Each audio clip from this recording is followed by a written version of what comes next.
अस्सलाम वालेकुम। Drama serial हया, जिसमें हाकिमजादा के ज़मीन पे कब्जे की वजह से रोहान पर होने वाले हमले ने घर में परेशानी का समा पैदा कर दिया है। हया जो कि मुबारक मजदूर से वादा करती है कि वो ज़मीन के पेपर लाएगी, तो वो दरक्षा बेगम के पास जाती है। दरक्षा बेगम कहती है तुम्हारा काम हो जाएगा।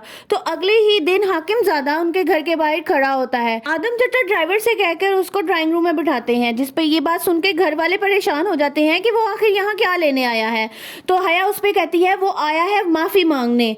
तो सब उसकी तरफ देखना शुरू हो जाते हैं। हाकिमजादा मुबारक मजदूर से माफी मांगता है और कहता है कि अगर मुझे पता होता कि आप दरक्षा बेगम के रिश्तेदार हैं तो मैं इस जमीन पर कब्जा करने से पहले 100 बार जरूर सोचता। मैं आपसे माफी मांगता हूँ और ये पेपर्स मैं आपको वापस करता हूँ। आइंदा कभी भी ऐसी गलती नहीं होगी। ये सब कह के हाकिमजादा वहाँ से चला जाता है। सब घर वाले ये बात सुनकर बहुत खुश होते हैं और हया को अप्रिशिएट करते हैं। और आदम चचा कहते हैं कि हया ने आज ये सब करके इस घर की बेटी होने का सबूत दिया है। हया जिस पर कहती है कि इसमें सबसे ज्यादा शेयर्स तो आदम चचा के हैं, 50% शेयर्स तो आपके हैं और सबसे ज्यादा खुशी भी आपको होगी। ये बात कुछ अजीब लगती है रोहान को भी और आदम चचा को भी, लेकिन वो इस बात को इग्नोर करते हैं। मुबारक मजदूर कुछ दिन के लिए मुबारक मंजिल से कहीं जा रही होती हैं, तो वो अपनी तीनों बहुओं को इकट्ठा करती हैं और वो कहती हैं कि मेरे जाने के बाद मैं तुम लोगों पे कुछ जिम्मेदारियां देके जा रही हूँ, घर की जिम्मेदारियां तुम लोग संभालोगे। जिस पर हया बहुत खुश होती है, क्योंकि वो ये सोच रही होती है कि जो मैंने अभी काम किया है